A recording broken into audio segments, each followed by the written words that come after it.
6월 25일 목요일 말씀을 나누는 자리에 오신 여러분 모두를 진심으로 축복하고 환영합니다. 오늘 말씀을 나누기 전에 오늘은 특별히 새생명교회를 위해 함께 기도하고 말씀을 나누도록 하겠습니다. 기도합니다. 사랑의 하나님, 새생명교회의 모든 성도들이 어려운 때에 하나님의 뜻대로 거룩한 기도의 사명을 감당하게 하므로 하나됨을 경험케 하시고 겸비한 자세로 하나님 앞에 무릎 꿇는 그런 기도하는 교회가 되게 하여 주시옵소서. 그래서 어둠 가운데 빛의 역할을 감당하는 그런 예수님의 몸된 교회가 되게 하여 주시옵소서. 새생명교회를 지켜 보호하여 주셔서 각자 처소에도 드려지는 모든 예배를 간섭하여 주시고 지켜 보호하여 주셔서 어린아이부터 어르신들에게 이르기까지 모든 성도님들을 눈동자처럼 보호하여 주시옵소서. 새생명교회를 긍휼히 여겨주시고 회개의 영을 부어주셔서 거룩한 성령의 새바람, 부흥의 불길이 타오르게 하셔서 하나님의 나라와 그리스도의 복음의 증거자가 되게 하여 주시옵소서. 예수님의 이름으로 감사하며 기도 올려드립니다. 아멘. 오늘 함께 나눌 하나님의 말씀은 사도행전 11장 17절과 18절 2절입니다. 제가 대신하여 봉독하겠습니다. 그런즉 하나님이 우리가 주 예수 그리스도를 믿을 때에 주신 것과 같은 선물을 그들에게도 주셨으니 내가 누구이기에 하나님을 능히 막겠느냐 하더라. 그들이 이 말을 듣고 잠잠하여 하나님께 영광을 돌려 이르되 그러면 하나님께서 이방인에게도 생명 얻는 회개를 주셨도다 하니라. 아멘. 이는 살아계신 하나님의 말씀입니다. 오늘은 사도행전 11장의 내용을 함께 나누어 보면서 성령님이 함께 하실 때에 다툼과 오해가 어떻게 화해와 협력으로 바뀌고 성령님께서 함께 하실 때에 교회의 공동체가 하나가 되어 주님의 일들을 감당하고 사람들을 세워나가는지를 함께 살펴보면서 우리에게 필요한 모습이 있다면 기도로 하나님께 회개하며 간구하는 시간을 우리 모두가 갖게 되기를 원합니다. 사도행전 11장은 사역을 감당하다가 예루살렘으로 돌아온 베드로를 다른 사도들과 형제들이 비난하는 그런 장면으로 시작을 합니다. 무슨 잘못을 베드로가 했길래 그들이 이처럼 노를 내며 당시 교회의 최고의 리더였던 베드로를 이처럼 비난하고 나섰던 것일까요? 베드로를 통해 우리가 알 수 있듯이 그는 복음을 전해서 몇천 명씩 예수님께 그들이 죄를 고백하며 회개하고 각각 예수 그리스도의 이름으로 세례를 받게 한 것과 또 안진뱅이와 중풍병자와 같은 병자를 예수님의 이름으로 고치고 죽었던 다비다를 살려낸 일을 했다는 것을 우리가 알 수 있습니다. 예수님을 구주로 믿고 있던 사도들과 다른 형제들에게는 정말 기쁜 소식이지 않습니까? 그런데 그들이 그러한 놀라운 일들을 한 베드로를 비난하고 나선 것입니다. 왜냐하면 10장에서 언급되었던 로마 군대의 지휘관인 고넬료와 같은 이방인들에게도 그 복음이 전해진 것이 못마땅해서였습니다. 그래서 그들이 11장 3절에서 어찌 베드로 네가 무할례자들의 집에 들어가서 그들과 함께 음식을 먹고 복음을 전할 수가 있냐고 비난하며 따져 물었던 것입니다. 여러분, 베드로 입장에서 얼마나 황당하고 어이가 없는 일이었을까요? 그는 자신이 했던 모든 사역을 통해 성령님께서 자신을 사용하여 일하셨을 때에 크고 놀라운 일들이 수없이 일어났다는 것을 경험하였고 그래서 전했던 복음에 대한 확신하며 담대함 가운데 자신감이 넘쳐 있었습니다. 더욱이 그가 몇천 명씩 사람들을 말씀으로 새롭게 변화시키는 것을 본 주위의 사람들이 많은 사람들이 베드로를 그렇게 지켜 세워주었을 것입니다. 그는 현재 그 누구도 부인할 수 없는 초대교회의 대표 리더자였습니다. 그러니 이 황당한 상황에서 충분히 아직까지도 예수님의 뜻을 바로 알지 못해서 사람들을 할례자와 무할례자로 나누고 또 자신만이 하나님께서 택하신 민족이라 자부하면서 그 복음을 이방인들에게 전한 자신을 비난하고 있는 그들에게 베드로가 화를 내며 꾸짖고 가르칠 수 있었을 것입니다. 그런데 베드로가 어떻게 하고 있습니까? 4절에 보니까 베드로가 그들에게 이 일을 차례로 설명해 주었다고 말해주고 있습니다. 화를 내서 더 큰 문제를 예루살렘의 교회에 일어나게 한 것이 아니라 차분하게 그 모든 것이 자기의 뜻을 따라 마음대로 한 것이 아니라 성령님의 인도하심으로 그 일들을 한 것이라고 설명을 해주고 있습니다. 10장에서 고넬료에게 복음을 전하기 전에 보았던 환상을, 그리고 어떠한 경위로 그에게 복음을 전하였는지를 오늘의 본문 11장 5절에서 또 15절까지 더하거나 빼지 않고 그대로 그들에게 설명을 해주고 있습니다. 그 내용의 요점이 무엇입니까? 바로 하나님이 전하라고 하는데 어찌 그들이 할례자가 아니기 때문에 전할 수가 없다고 자기가 판단해서 안 전할 수가 있냐는 것입니다. 하나님이 무엇을 말해야 하는지, 무엇을 그들에게 해야 하는지도 전부 알려주고 있는데 어찌 할례자인 우리들이 그것을 불순종할 수 있냐는 것입니다.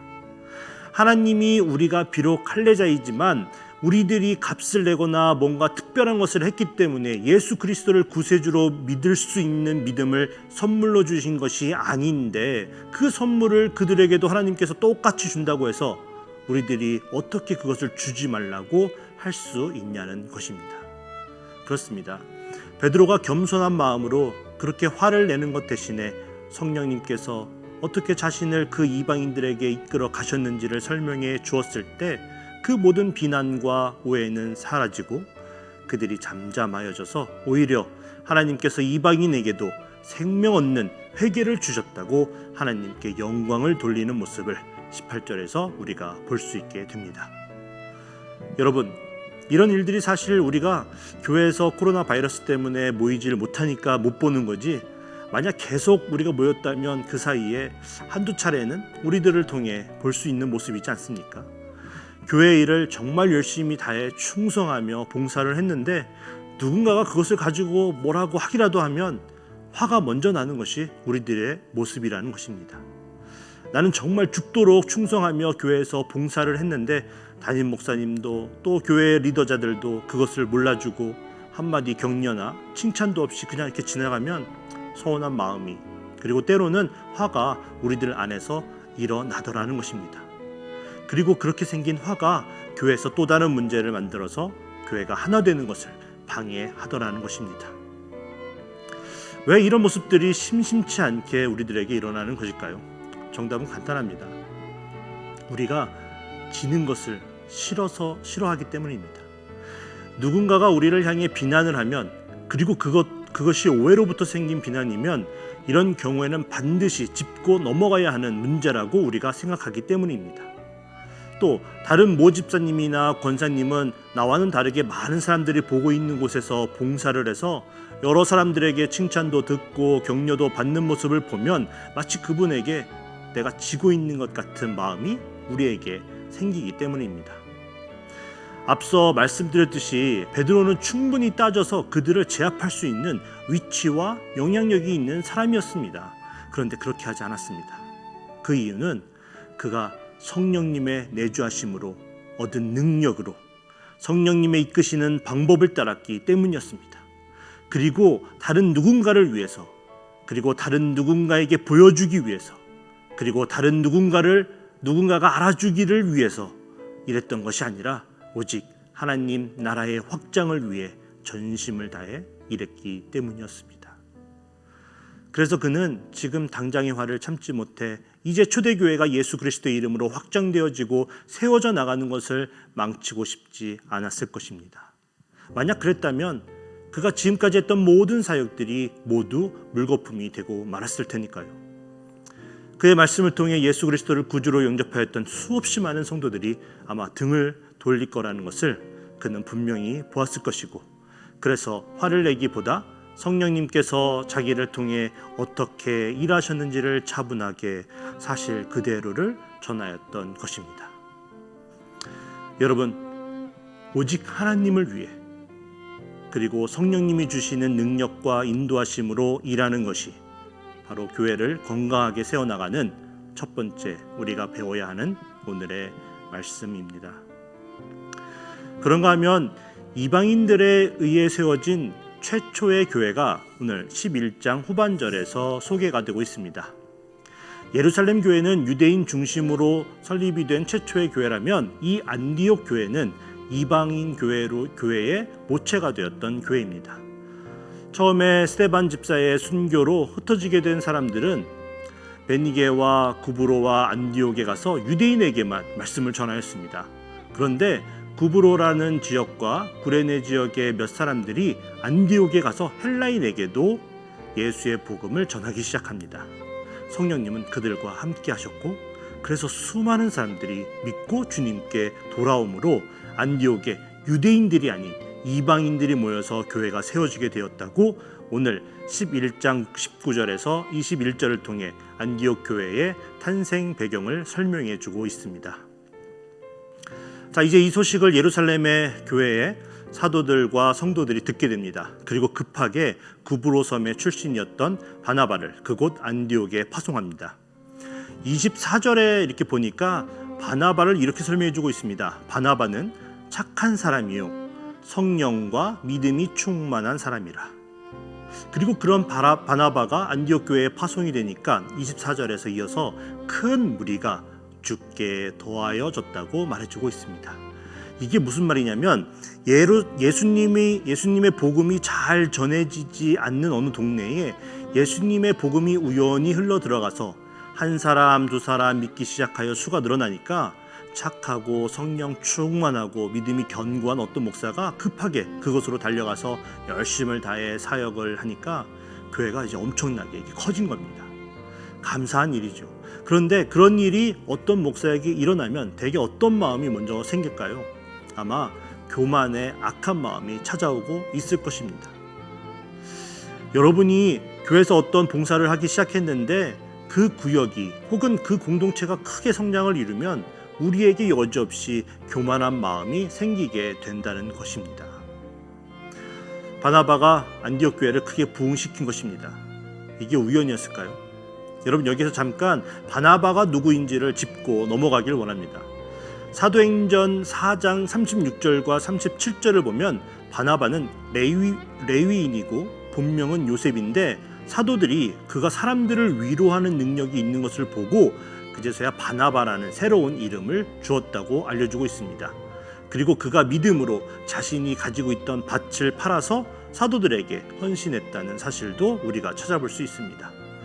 뿐만 아니라 9장 26절과 27절을 보면 사울이 회심 후에 예루살렘에 들어왔을 때에 제자들이 그를 두려워하며 가까이 하려고 하지 않을 때에 바나바가 사울을 사도들에게 데려가서 사울이 어떻게 예수의 이름으로 담대히 말하고 무엇을 했는지를 대신하여 말해줍니다. 바나바가 그렇게 변호를 해주자 제자들이 마음을 열고 사울과 사귀기 시작하였고 나중에는 함께 예루살렘에 출입하면서 예수님의 복음을 전하게 됩니다. 그것을 보면 바나바는 이미 초대교회의 공동체 안에서 상당한 신임을 얻고 있었으며 영향력도 있는 사람이었다는 것을 우리가 충분히 유추해 볼 수 있습니다. 그러니 착하기도 하고 그런 능력들도 가지고 있는 그가 안디옥 교회를 크게 부흥시킨 것이 우연이 아니라는 것을 우리가 알 수 있습니다. 그가 열심을 다해서 교회가 커진 겁니다. 그러면 일반적으로 그가 교만해지거나 그 힘을 놓치지 않기 위해 자신이 아니면 안 되는 조직을 만들려고 하고 그러기 위해 자신의 사람들을 더 많이 만들기 위해 쓸데없는 노력들을 하고 있을 텐데 그는 그러지를 않았습니다. 그가 무엇을 가장 먼저 합니까? 바로 비록 자신의 노력으로 많은 사람들이 모이게 되었지만 그 사랑하는 성도들이 자신이 아니라 더 나은 지도자가 와서 그 사람들을 예수님께 더 잘 이끌어주기를 바라는 마음으로 다소에서 머물고 있던 사울을 찾아갑니다. 유대인이었던 자신보다 헬라 철학을 비롯한 헬라 문화를 잘 알고 있는 사울이 헬라인들을 더 잘 이해하고 이끌어 줄 거라고 믿었기 때문이었습니다. 그리고 그뿐만 아니라 많은 공부도 하고 다메섹 도상에서 또 성령 체험을 분명하게 한 사울이 자신보다 안디옥 교회를 더 잘 이끌어 줄 거라고 판단했기 때문이었습니다. 여러분, 이게 말이 쉽지 자신의 노력으로 쌓았던 그 모든 것을 내려놓는다는 것이 절대로 쉬운 일이 아닙니다. 안디옥 교회가 커진 것이 자신의 업적이 아니라 성령님의 인도하심과 도우심이었다는 믿음이, 그리고 자신의 명예보다 사랑하는 안디옥 교회의 성도들이 더 나은 가르침과 인도하심을 받았으면 하는 한 그의 간절한 마음이 더욱더 움켜쥐고 놓지 않을 수 있었던 상황 속에서 손을 펴고 모든 것을 내려놓고 사울을 찾아가 손을 내밀고 그 손을 잡고 함께 동역하며 1년이라는 시간을 안디옥 교회를 위해 헌신하며 섬길 수 있었던 것입니다.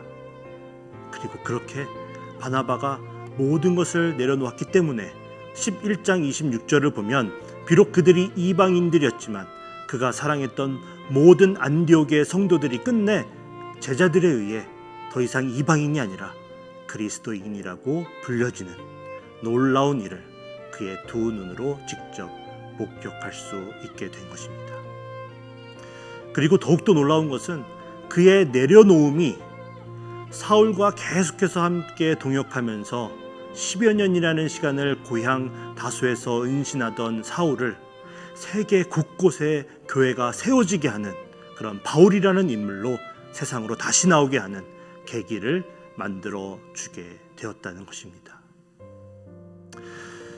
우리를 위해 모든 것을 내려놓으신 예수님의 그 사랑, 그리고 그 헌신의 사랑으로 교회를 세우고 또 그 교회를 통해 하나님의 사랑이 세계 곳곳으로 또 퍼지게 된 것, 그것이 바로 기독교 정신입니다.